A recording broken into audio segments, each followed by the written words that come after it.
Today we have the 2021 Ford Kuga. This is a petrol plug-in hybrid vehicle. It has done just under 53,000 miles with an automatic transmission. To the left of our steering wheel, we have cruise control as a feature, as well as our keyless ignition. On the right, we have voice control and automatic headlights. Moving on to our screen, we can access navigation, mobile apps, our charge settings, valet mode, full pass connect, driver assistance and Bluetooth. If we put the vehicle into reverse, we can see that it comes with a parking camera with front and rear parking sensors.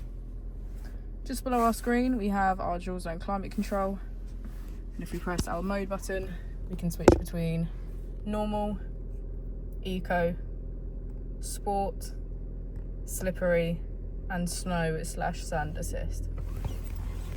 As we go into the back of the vehicle, we can see that all of our seats have a black leather trim.